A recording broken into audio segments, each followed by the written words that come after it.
Deputy Healy. More good, Count Corla. Taoiseach, the austerity policies introduced by Fianna Fáil and continued by your government,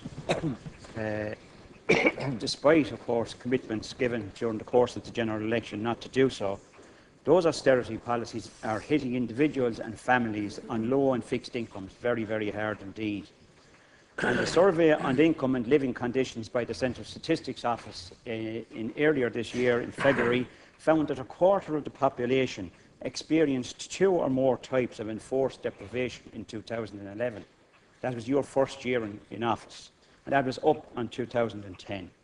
Fuel poverty, Taoiseach, is one of those enforced deprivations, and is having a particularly devastating effect on the elderly, on the sick, the poor, and those families and individuals on fixed incomes.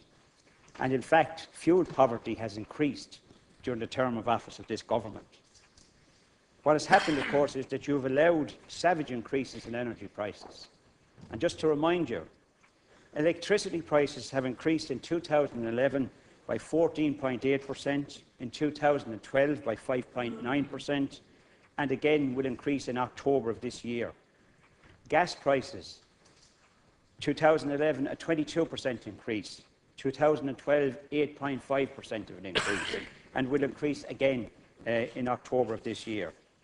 Oil, a fill of oil costs now, according to the National Consumer Agency, about €1,000, an increase of 18% in 2012 alone. These, I suppose, Taoiseach, could be called indirect attacks on the living standards of ordinary people, a tax condoned by your government. But your government has actually deliberately increased fuel poverty. You've done that by introducing direct cuts to living standards. And some of those, during the course of your government since 2011, have included, when you were hardly a wet day in office, in July of 2011, you reduced the free electricity units from 2,400 to 1,800. In 2012 budget, you cut the duration of the free fuel allowance from 32 weeks to 26 weeks. Question, and again in the 2013 budget, you cut the free electricity units, and of course you increased carbon tax on solid fuel, which will double next year as well. So elderly people and people on low incomes are now caught in a pincer movement, trying to deal with increased prices, increased taxes, and benefits and allowances which are being cut by your government. Thank you, Deputy. And the result of that, Count Corley, is that the St Vincent de Paul Society are now paying €6 million per year to help people keep their homes warm and the lights on.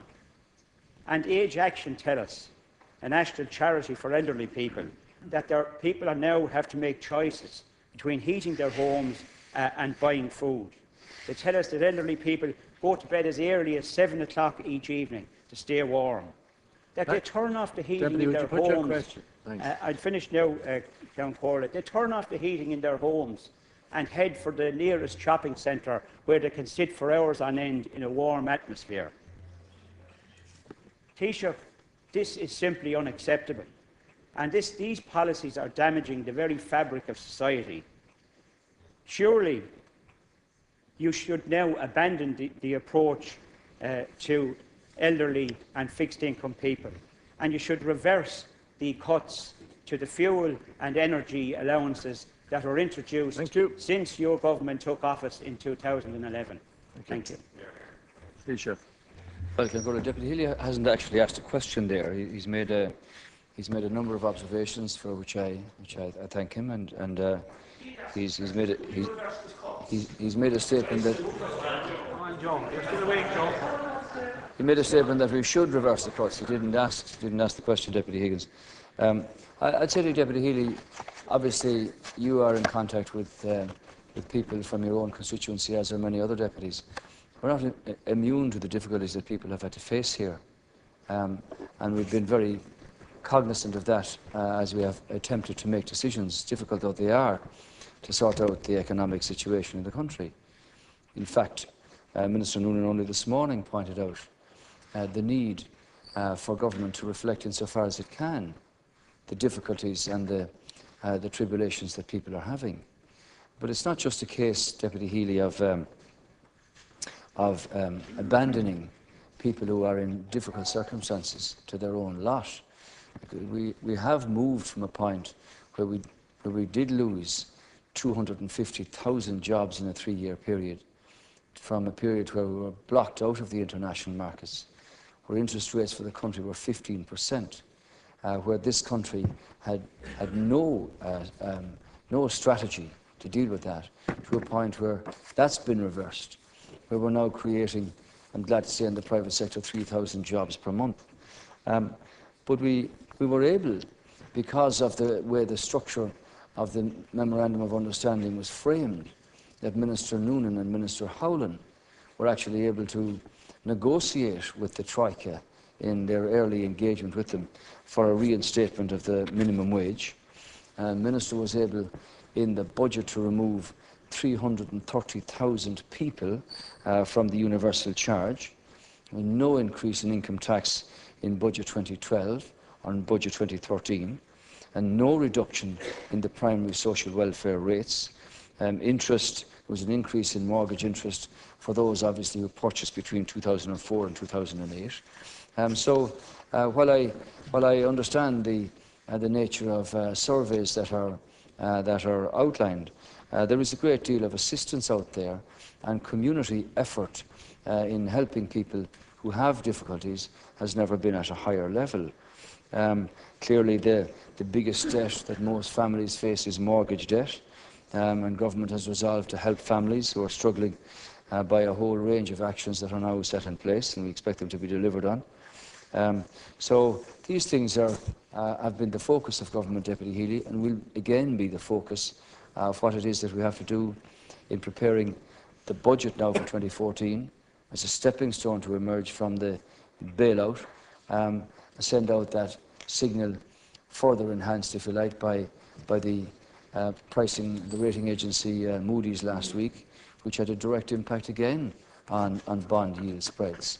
These are things that people may not realise impact upon the country, which as its reputation for allocation for investment improves, impacts on the job situation, which is the ultimate goal, if you like, of being the biggest catalyst to restoring the health of the economy. So in that sense, as Minister Noonan pointed out, in terms of the budget for this year, these things are of concern to government, and hopefully can be reflected in the fairest way possible. Deputy Healy, 1 minute. Thank you, Taoiseach. Look, in case you didn't understand the question, Taoiseach, I'll ask it again.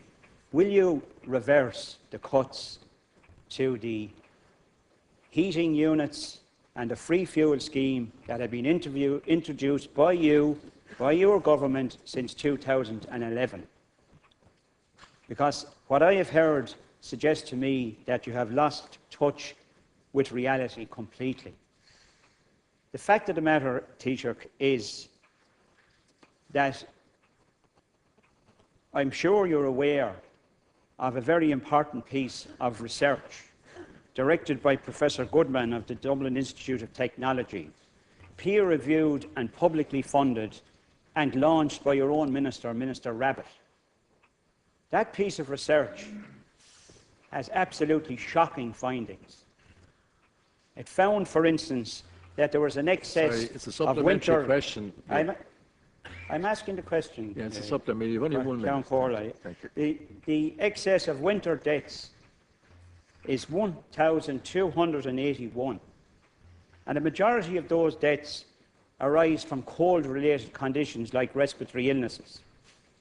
And crucially, that piece of research finds that these deaths are among the highest in Europe, and are even higher than deaths in Scandinavian countries, which of course are much colder in winter than Ireland. These surely are absolutely shocking findings. They are findings that are researched, peer-reviewed and launched by your own minister. In view of those findings, Taoiseach, will you now reverse the cuts to the fuel allowance, particularly the duration of the fuel allowance, which was cut by 6 weeks, And will you reverse the cuts to the heating units and the electricity units that of the household benefits package, which were cut during the course of your government to date? Well, we have a general policy, Deputy Healy, of attempting to make homes more comfortable, warmer and better insulated. And 50 million was allocated by Minister Howland for that purpose in an announcement he made some time ago. I don't accept your assertion at all that we've lost touch with reality here. In fact, very much on the contrary, we engage with people on a very regular basis about the situation that they find themselves in. It's not a situation of their making, but it's a situation that arose because of the way our country was let drift, and we have to correct that drift, and that's what we're doing. I can't give you a direct answer on your question about the reversal of changes in the free fuel scheme or in terms of energy costs. Minister Rabbit referred to this himself in the energy area. The question that you ask is a matter of budgetary policy, and I'm not going to answer it now. But as Minister Noonan pointed out, the government want to be very cognizant of the difficulties and the hardship that many people experience. And while we have a difficult job to do in presenting a budget for 2014, we intend to do that in the fairest way possible and to show, insofar as can be done, a degree of flexibility where it can be applied. Thank you. But I can't answer any individual question in regard to the budget. That's a matter for collective decision by the Cabinet over the next number of weeks, Deputy Healy.